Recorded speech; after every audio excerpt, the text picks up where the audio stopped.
É uma alegria estar aqui presente para falar sobre a relação entre cristianismo e economia, neste evento aqui, que é um evento importantíssimo, um evento único, uma possibilidade de nós discutirmos essas questões que normalmente não vimos tanto por aí, essa discussão.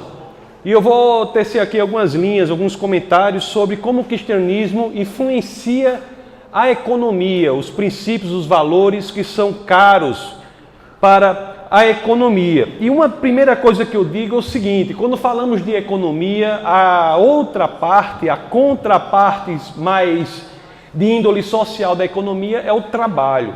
Sempre que você fala de economia, você tem que pensar a relação de trabalho. São como duas faces da mesma moeda. Não de maneira aleatória que as questões que dizem respeito à economia, as questões que dizem respeito ao trabalho, nascem na história do aparecimento dos direitos fundamentais em um só momento. São chamados direitos de segunda geração. Primeiro você teve o aparecimento daqueles direitos que exigiam um não fazer do Estado, que o Estado ele não agisse, seriam direitos negativos, que eram oponíveis ao Estado.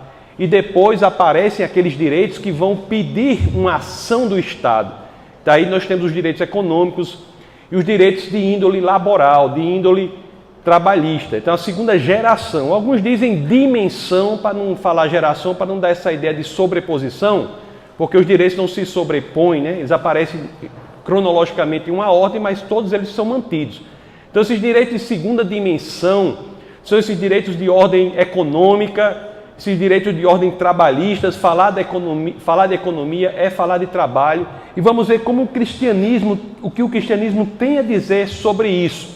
Como o cristianismo influencia esta natureza, este direito fundamental, construtor da dignidade humana.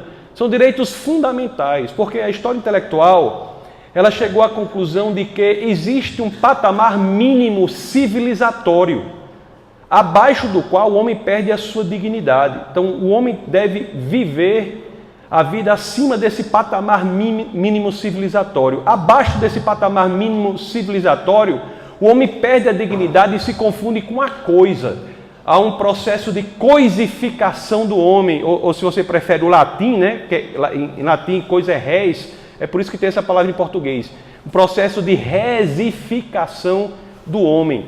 Então, a construção intelectual desses direitos fundamentais nada mais é do que a construção de um patamar acima do qual o homem deve viver. E você pode ter certeza, o cristianismo é de importância central para a construção desse patamar mínimo. E nós vamos ver como é que isso se dá. Há direitos também que são de outros tipos, inclusive vai ser falado aqui como direitos culturais, direitos de fraternidade, há muitos tipos de direito, mas nós vamos centrar aqui na questão econômica e do trabalho.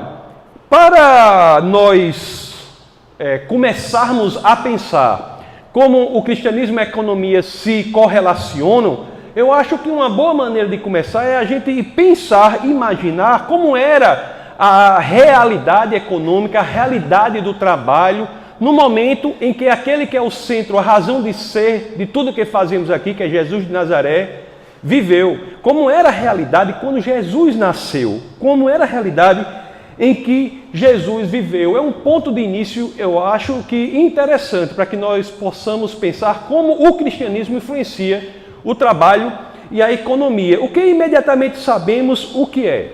Quando Jesus nasce, nós temos ali um território ocupado pelo Império Romano, não é isso?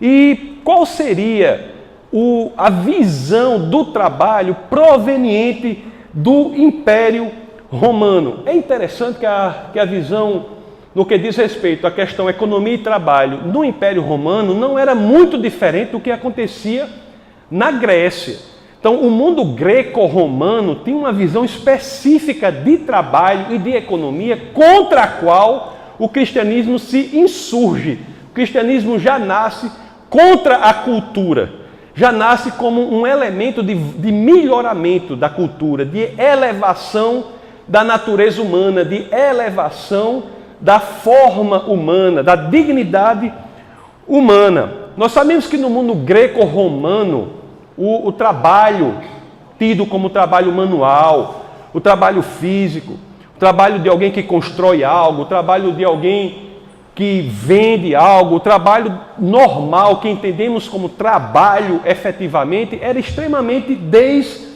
desvalorizado. Extremamente desvalorizado. Não por acaso, é muito comum nós escutarmos nos círculos filosóficos a ideia de que a filosofia nasce graças aos escravos. Mas por que graças aos escravos? É porque os escravos faziam filosofia? Não. É porque eles estavam trabalhando e os aristocratas tinham tempo livre para pensar, não é? A aristocracia livre é, segundo a tradição intelectual filosófica, a condição necessária, essencial, sine qua non para o aparecimento da filosofia e, portanto, o trabalho é visto de maneira absolutamente desvalorizada, o trabalho. Se nós formos ver ler em Plutarco, por exemplo, que é um escritor grego importantíssimo, logo do primeiro século, o que ele chega ao ponto de dizer que mesmo aparatos que hoje chamaríamos de aparatos de engenharia, que são centrais, né, para a vida humana, mas mesmo os aparatos de engenharia não eram tão bem vistos. Por quê? Porque era uma deturpação da geometria pura. Não é incrível isso?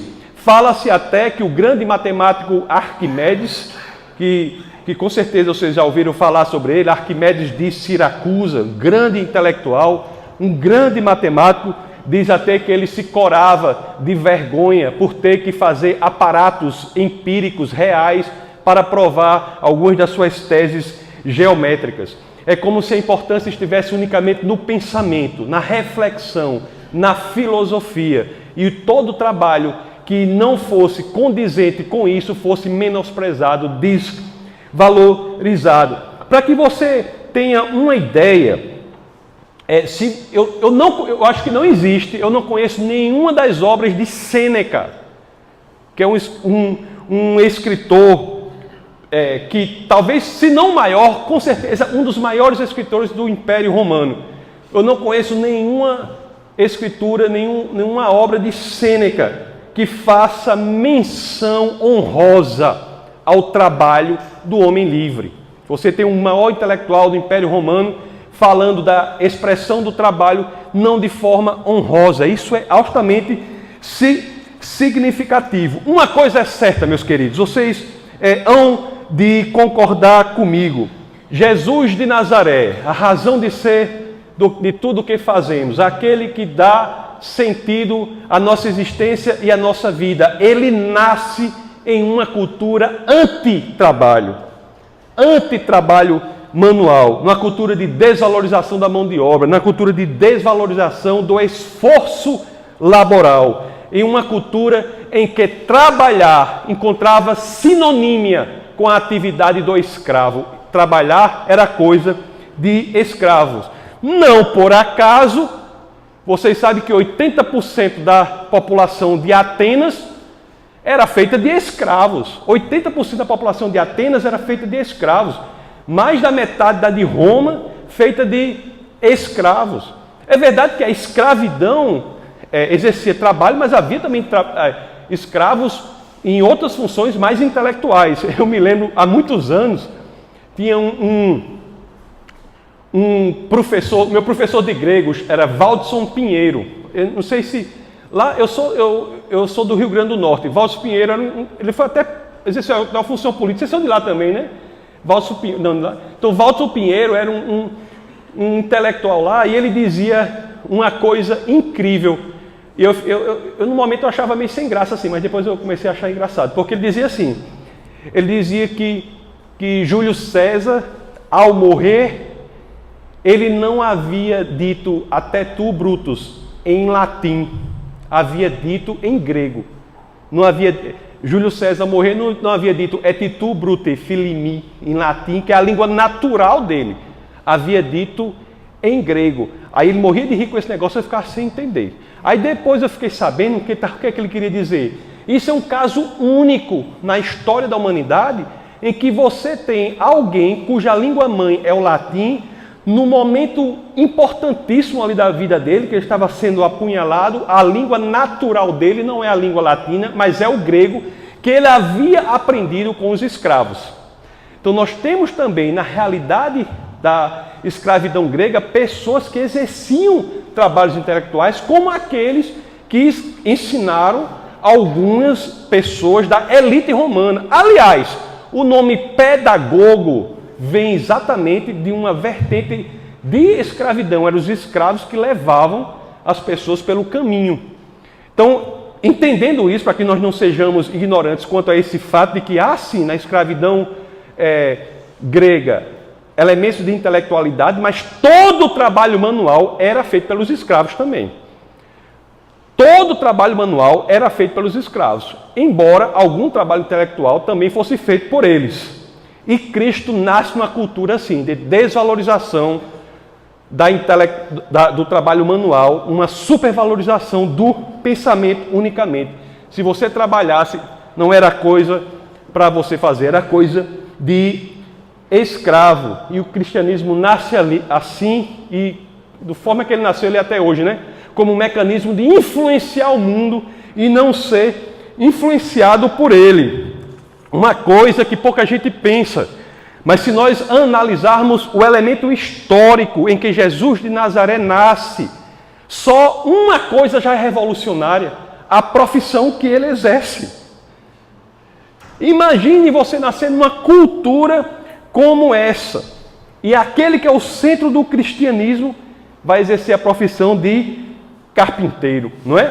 Para nós, né, que somos cristãos, o próprio Deus, o próprio Logos, de acordo com João capítulo 1, verso 1, combinado com João capítulo 1, verso 14, o próprio Logos vem à terra, a segunda pessoa da Trindade vem à terra, encarna numa cultura em que havia uma hiperdesvalorização do trabalho e nasce e vai exercer a função de carpinteiro. Isso por si só já é revolucionário. Eu faço uma brincadeira porque às vezes as pessoas dizem assim: rapaz, mas Deus veio à Terra para exercer a função de carpinteiro. Eu acho que Deus já veio à Terra muito antes, algumas outras vezes, para exercer outras funções. A primeira vez que Deus veio à Terra, ele exerceu uma função também, um trabalho. Não é? Eu falo brincando lá na queda do homem, em Gênesis 3, capítulo 3, verso 21, onde as Escrituras dizem que após o homem cair, né, o Senhor veio e vestiu Adão e Eva com pele. Isso para mim é claro que antes de ser carpinteiro eu já tinha vindo à terra para exercer a função de alfaiate, não é? Alfaiate também. Mas voltando aqui para a história do nascimento de Cristo, ele nasce e exerce a função de carpinteiro. E não só Jesus de Nazaré, algo impressionante também nas escrituras bíblicas é se nós pegarmos o maior intelectual da Bíblia. Quem era o grande intelectual da Bíblia?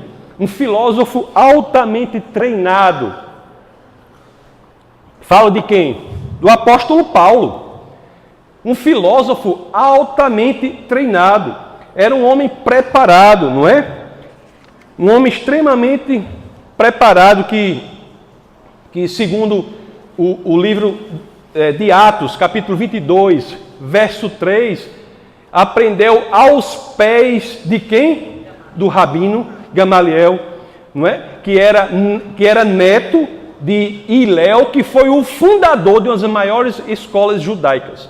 Então você tem Paulo, um homem treinado, um intelectual, um conhecedor profundo, um sábio, nasce naquela cultura, um homem que poderia exercer, não é, a função que quisesse. Aliás, perseguir os cristãos, que ele exerceu antes de sua conversão, era uma função que só seria dada a alguém de bastante respeito ao império, alguém de confiança ao império, poderia exercer a função que fosse. Aí você chega a Paulo, que exerce que ofício na sua vida?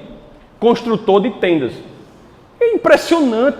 Isso, só se nós analisarmos isso é simplesmente se colocar contra a cultura, contra a maneira que está estabelecida. E se não bastasse isso, este mesmo Paulo, na segunda carta aos Tessalonicenses, capítulo 2, capítulo 3, verso 10. Segunda aos Tessalonicenses, capítulo 3, verso 10. Ele diz uma coisa lá, tem uma passagem, escreve uma passagem ali, que talvez seja uma das expressões mais duras contra a cultura greco-romana no que diz respeito ao que estamos falando aqui, que é o trabalho e a economia, quando ele diz: se alguém não quiser trabalhar, também não coma. Olha aí, toda a intelectualidade deveria morrer de fome, segundo ele. Num mundo desse, olhe que homens corajosos, né? Homens certos da verdade. Então nós temos isso aí, nós temos uma ética de valorização do trabalho que traz consequências imediatas para o aspecto econômico. Não por outra razão que os cristãos prosperavam economicamente, mesmo no ambiente de perseguição. Muita da perseguição ao cristianismo se deu pela visão de prosperidade econômica decorrente de uma ética do trabalho que era implementada pelo cristianismo. Isso passou a incomodar os romanos. A prosperidade econômica decorrente da ética do trabalho, da valorização do trabalho, é um elemento adicional à perseguição que eles sofreram. Sem falar, apenas não falando unicamente sobre isso, se nós ampliarmos a visão, qual seria o elemento moral que é logo enaltecido em relação a isso? Qual seria? Logo enaltecido. Se você tem uma sociedade que eu falei, que 80% de Atenas era de escravos, alguns dizem até que 5 vezes mais da população livre era de escravos, e você tem uma cosmovisão de incentivo ao trabalho, isso começa a abalar a estrutura da escravidão. Trabalhar não é coisa de escravo, trabalho é dignidade. Isso é que passa a ser implementado pelo cristianismo. Aliás, o cristianismo é que dá ao trabalho até um elemento espiritual.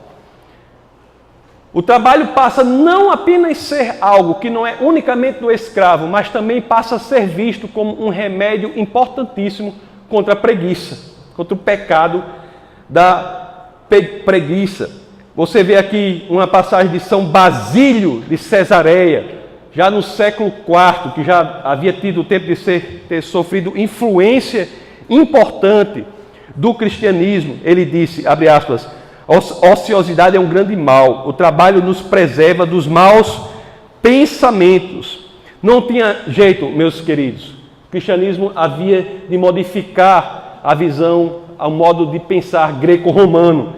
O trabalho não apenas era parte da experiência ética do homem, mas também era parte significativa da experiência espiritual. Não é impressionante isso? Não é impressionante isso? E não foi por outra razão que grandes teólogos, ao pensarem sobre esse elemento do trabalho, sempre correlacionaram esse elemento com a dimensão espiritual. O próprio Lutero fez isso. O trabalho não era apenas algo que agradava a Deus, mas o trabalho, Lutero vem a defender, era um chamado para servir a Deus. Olhe só a profundidade espiritual, que é o elemento que no mundo pagão, greco-romano, é altamente desvalorizado, que é o trabalho, passa gradativamente, graças ao cristianismo, a encontrar posição mais elevada que pode existir. O trabalho não apenas era em si algo espiritualmente importante, mas era também uma vocatio, um chamado para servir ao Senhor. Vocês conseguem ver a importância disso? Quando você diz que o trabalho que você exerce é em si um chamado para servir a Deus, você desloca o foco pelo qual, ou a lente pela qual nós olhamos para o trabalho. Se o trabalho, seja qual for, é para servir ao Senhor, não importa tanto o que fazemos, mas sim como e por que fazemos. Isso começa a dar importância a qualquer atividade laboral. Se uma pessoa, por exemplo, que colhe o lixo, se ela colhe o lixo com dedicação, se ela colhe o lixo como um serviço para o Senhor, aquilo é de mesma importância do que aquela que dirige o país, por exemplo. Você tira o foco do que não importa o que a pessoa faz, importa como a pessoa faz. Limpar o chão de uma empresa ou presidir uma empresa é igualmente importante, desde que sejam feitos com zelo, com dedicação, desde que sejam feitos para Deus. Olhe como esse conceito, esse elemento espiritual passa a ganhar corpo na questão do trabalho. Sim? E uma coisa importante que passo a defender também é o seguinte: é como se o conceito de que Deus está escondido no trabalho. Quando você trabalha e você faz aquilo para o Senhor, você sente a sensação de que Ele se revela ali. O trabalhar é também um ato de encontro com Deus. Esse pensamento começa a crescer como trabalho, como elemento de servir a Deus, de servir a humanidade. É importante dizer também o seguinte: quando eu estou falando muito assim da questão de espiritualização do trabalho, e o cristianismo realmente faz isso, propõe isso, isso tem nas Escrituras, que o trabalho é um tempo que podemos dedicar a Deus, mas é importante dizer, deixar claro que essa espiritualização do trabalho não quer dizer tirar a contraparte econômica do trabalho. Isso não quer dizer isso. Embora trabalhar seja servir a Deus e à humanidade, as Escrituras também deixam claro que quem trabalha merece o seu salário. A contraparte econômica não é amputada quando a influência do cristianismo faz com que o trabalho perca a desvalorização proveniente da cosmovisão greco-romana e passe a ganhar a valorização proveniente das Escrituras Sagradas, do exemplo de Jesus de Nazaré. Lá São Lucas, capítulo 10, verso 7 diz: o trabalhador merece o seu salário. O trabalhador merece o seu salário. Aí você pode dizer para mim, pelo amor de Deus, isso é de uma obviedade, é óbvio. Por que está dizendo? É lógico, isso não é não. Não era óbvio não. Isso pode parecer óbvio hoje graças ao cristianismo, certo? A obviedade com que entendemos hoje que o trabalhador merece o seu salário não foi conquistada de graça, foi conquistada a duras penas pelos valores cristãos. Nas sociedades pagãs, não é, meus queridos? Ou mesmo nas sociedades do século I, você pode entender que isso não apenas era uma ideia inovadora, mas era, antes de tudo, uma ideia revolucionária. O cristianismo revolucionou a economia. Tem muitos elementos da economia que são ligados a um fato que o cristianismo revolucionou. Por exemplo, quando você estuda economia, muitos elementos são decorrentes do aparecimento de um fenômeno econômico chamado classe média. A classe média, por exemplo, é decorrência do fato do cristianismo ter trazido dignidade ao trabalho. É o fato de pessoas que não nasceram na aristocracia encontrarem um caminho de dignidade e valorização no trabalho que fizeram com que elas prosperassem economicamente e criassem esse novo fenômeno econômico que é a chamada classe média. Eu não consigo ver de forma significativa na sociedade greco-romana algo que possamos chamar de classe média. Esse fenômeno não existe antes do advento do cristianismo. O texto mais famoso, para quem gosta de estudar essa área aí, e muita gente lê esse texto aí, que é o texto de Max Weber, que diz Ética Protestante e o Espírito do Capitalismo. Na página 35, ele diz assim, ó, abre aspas, Olha o que Max Weber diz. Abre aspas. Os líderes empresariais e os donos do capital, bem como os níveis mais altos da mão de obra qualificada e, mais ainda, o pessoal altamente treinado, técnica e comercialmente das empresas modernas eram predominantemente protestantes. Por quê? Por que é assim? Por que é assim? É verdade que o texto de Max Weber, embora fale do protestantismo, me parece ser uma vertente calvinista do protestantismo. É como se fosse uma ética calvinista, ou se você prefere, uma ética puritana. Você vai dizer o seguinte, que Calvino defendia a importância do trabalho como meio de alcançar a riqueza, de alcançar a prosperidade, enquanto Lutero se focava mais na importância do trabalho como meio de servir o homem e servir a Deus. Mas eu creio que essas duas vertentes não são inconciliáveis entre si. E isso, a beleza do cristianismo amplo. Essas duas vertentes não são inconciliáveis entre si. O trabalho seja para Lutero ou para Calvino, ou para quaisquer que sejam os teólogos, se eles se debruçarem sobre as Escrituras, se somarmos as perspectivas que por meio das quais as Escrituras falam do trabalho, nós vamos entender o quê? Que o trabalho é um meio de servir ao homem, de servir a Deus, e um meio de obter riqueza e prosperidade. Mas você pode dizer assim, mas espera aí, eu posso pegar alguns exemplos aqui que não vão entender não. Diz assim, vamos pegar um país aí, pegar o Japão. A Coreia do Sul é um exemplo impressionante, mas o crescimento do cristianismo na Coreia do Sul é gritante também. Não vou pegar a Coreia do Sul, porque podemos dizer que a Coreia do Sul é praticamente um dos países que mais sofreram influência dos valores cristãos em sua economia. Mas eu vou pegar vou pegar o Japão.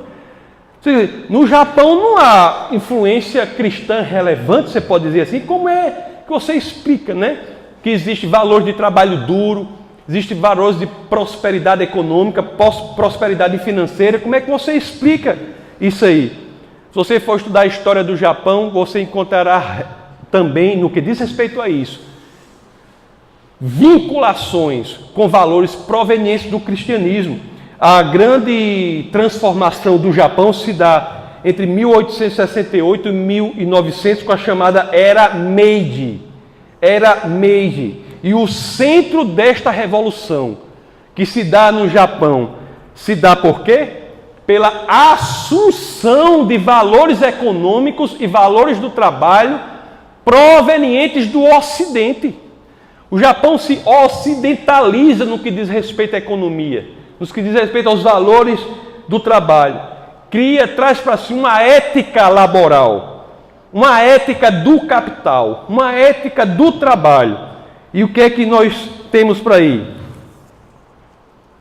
Temos nessa ética do Ocidente as raízes que são encontradas no cristianismo. Não é interessante isso? Não é interessante? O capital, né? O trabalho, a economia tem sim raízes no que diz respeito à elevação da dignidade humana no cristianismo. É algo que nós devemos ter sempre em mente quando falamos sobre isso. O que eu tenho para dizer para vocês também aqui é o seguinte. Eu digo para vocês também o seguinte. O cristianismo sempre foi muito importante nas conquistas centrais dessa prosperidade econômica das nações e das pessoas.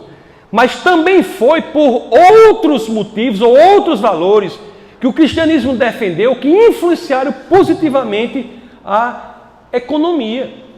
Uma coisa clara daí, economistas que dizem que o que determina a economia é a política, você pega a influência também na questão do Estado laico, por exemplo. O Estado laico, por exemplo, que é uma conquista do cristianismo. Conquista do cristianismo. Isso traz influências importantes no elemento econômico, não é? Lá no Evangelho de São Mateus, capítulo 22, nós lemos lá no capítulo 12 ao 22, nós lemos aquela famosa passagem, não é? Que chegam para Jesus e dizem assim, eu devo pagar impostos? Aí o que é que Jesus diz? Deixa eu ver aí qual é a esfinge, qual é a figura, o retrato, na minha época falava retrato, né? O retrato que tem aí na sua moeda. Qual é a esfinge que tem na sua moeda? Aí ele fala, é César? Homem, dê a César o que é de César. Dê a Deus o que é de Deus. Nessa passagem de Jesus, entre outros, nós temos aí uma clara distinção da esfera política, da esfera religiosa. Então, um modelo de liberdade e laicidade política que é proposto pelas Escrituras é central para o desenvolvimento de quê? De uma economia mais livre. Mais uma vez, as Escrituras são centrais para o desenvolvimento econômico. Se nós formos tratar de questões periféricas, mas não de só menos importância, que o cristianismo faz com que sejam desenvolvidas e que influenciam radicalmente a economia, nós chegaremos à mesma conclusão no que diz respeito à importância do cristianismo para a elevação da dignidade do ser humano, colocando acima do patamar mínimo civilizatório. A inserção, um tema moderno, a inserção da mulher no mercado de trabalho, isso é direto, tem relação direta com a elevação da dignidade da mulher. Oh, meus queridos, se você pegar qualquer sociedade antes de Cristo, qualquer uma, você pegue chineses, gregos, romanos, pegue até a sociedade que era responsável pela manutenção da moralidade, os judeus. Em nenhuma dessas sociedades você tinha um padrão nem comparável com o que o cristianismo impõe para as mulheres, no que diz respeito à dignidade da mulher. Nenhuma. Chineses, gregos, romanos, judeus, a mulher era absolutamente tratada de forma inferiorizada. Nós vemos aqui no cristianismo, isso muda radicalmente. Você vai ler Eurípides, por exemplo, você vai ler Medeia de Eurípides, você vê de forma clara como os homens eram tratados e como as mulheres eram tratadas. E Jesus de Nazaré revoluciona isso. Não é fácil. Ele revoluciona a forma que a mulher deve ser tratada, não é? Um exemplo claro disso é no tratamento dele no que diz respeito à mulher samaritana. Era mulher e era samaritana. Os judeus que são detentores da moralidade, vamos dizer assim, me permita esse esforço poético, né? Mas que deveriam ser detentores da moralidade no que diz respeito à dignidade da mulher. Até hoje em dia, judeus ortodoxos, as mulheres têm os cabelos raspados, né? Tem que raspar o cabelo, usar a peruca. As mulheres não têm muitas coisas, embora, e você imagine, mesmo sociedades como essas, a dignidade da mulher nem de perto se compara com o que o cristianismo impõe, como vemos o exemplo da mulher samaritana. Além de ser samaritana, era mulher, e Jesus se dirige a ela da forma que todos sabemos. Outra coisa importante que diz muito respeito a nós cristãos, nós temos a ciência desse princípio, embora alguns fora da igreja e alguns dentro da igreja também não tenham, que é o princípio da generosidade como elemento importante da prosperidade, o elemento espiritual importante da prosperidade. Este princípio de generosidade é um princípio central do cristianismo. Qual é uma das formas mais belas da expressão da generosidade? Qual é? É a caridade. É a caridade. Me diga uma coisa, quem foi que inaugurou o conceito de caridade como uma atividade diversa da de se fazer algo esperando algo em troca? Porque caridade não é você fazer algo para alguém esperando algo em troca, não. Caridade é a generosidade genuína, você faz algo por alguém que não pode fazer nada por você. A generosidade própria. Quem foi que fez isso? O cristianismo. Me diga aí qualquer sociedade antes da influência cristã que existiam, por exemplo, hospitais. Cadê os hospitais no Império Romano? Cadê os hospitais na Grécia? Não existe hospital como instituição. Não existe. Isso é um advento do cristianismo. O Concílio de Nicéia, por exemplo, estabelece o atendimento aos doentes e necessitados. Promove a criação de hospitais, a generosidade, não é? Sabemos que Jesus tinha compaixão pelos doentes, inclusive os curava, não é? Lá em Mateus capítulo 14, é um exemplo disso. Outra coisa importantíssima no desenvolvimento econômico, sem isso, a economia fica um fracasso. Qual é? A segurança nos negócios, a segurança jurídica nos negócios.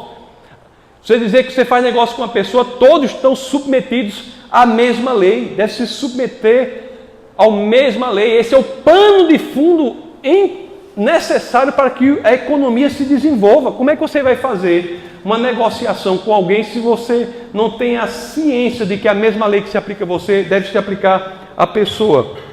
Mais uma vez, isso é dádiva do cristianismo, ele é central no enaltecimento da liberdade e da justiça. O que nós lemos nas Escrituras é revolucionador. Lá em Atos, São Lucas escreve em Atos capítulo 10, verso 34 a 35, deixa claro que Deus não tem favoritos. Deus não tem favoritos. Diz assim, né? O 34 diz assim: então falou Pedro dizendo: reconheço por verdade que Deus não faz acepção de pessoas. Pelo contrário, em qualquer nação, aquele que o teme e faz o que é justo lhe é aceitável. Deus não faz acepção de pessoas. Todos, meus queridos, são iguais perante Deus. Isso está em Romanos capítulo 3, verso 23. Sem isso, é impossível você ter o desenvolvimento da economia. O que é impressionante mesmo em Gálatas 3:28, você tem uma ideia de igualdade que rompe barreiras, rompe limites.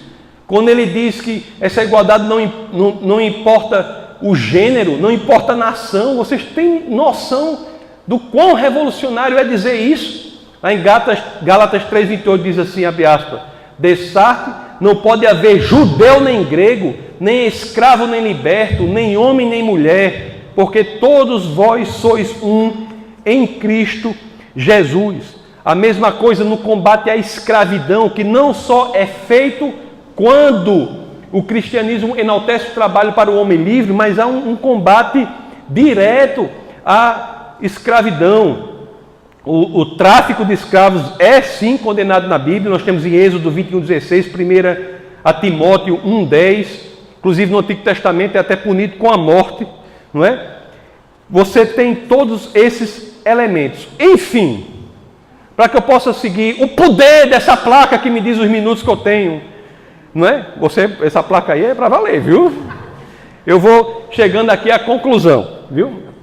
O que eu quero dizer é o seguinte: são os valores cristãos, eles sim, que corroboraram, influenciaram e ainda influenciam e corroboram para o avanço da sociedade, o avanço da dignidade humana, da prosperidade econômica das nações e das pessoas. E o mais importante de tudo é que faz isso sem desprezar o valor intrínseco do homem. Contra limites a tudo isso, que é a manutenção do valor intrínseco do homem. Lá em Gênesis 1:26, no comecinho, como um verso bem conhecido, né? Deus diz: façamos o homem à nossa imagem, conforme a nossa semelhança. Não é pelo que ele tem, embora o cristianismo seja essencial ao desenvolvimento econômico, mas o seu valor real, o cristianismo deixa claro, as escrituras deixam claras. Não é decorrência do quanto prospera ou do que ele tem, mas é decorrência da forma como ele é constituído. O seu valor é real, é intrínseco. O homem não pode ser confundido com a coisa. Você não pode amoedar o homem, dar valor monetário ao homem. Isso é algo central. Embora o homem deva se desenvolver economicamente, ele não se confunde com o valor monetário, porque o seu valor é intrínseco, ele é feito à imagem e à semelhança do Senhor. Existe um elemento central aí de limitação da questão econômica. Todos no cristianismo devemos prosperar como pessoas e como nação, mas devemos também entender que o valor do trabalho e do avanço na economia é dado na ideia de que temos valor intrínseco. É por isso que o cristianismo é, de fato, a cosmovisão verdadeira que nos influencia e faz com que melhoremos em todas as facetas da nossa existência. E não poderia ser diferente no que diz respeito aos direitos de segunda dimensão, são os direitos que diz respeito à economia e ao trabalho. Muito obrigado. Essa foi uma produção do Ministério Internacional Defesa da Fé, um ministério comprometido em amar as pessoas, abraçar a verdade e glorificar a Deus. Para saber mais sobre o que fazemos, acesse defesadafé.org.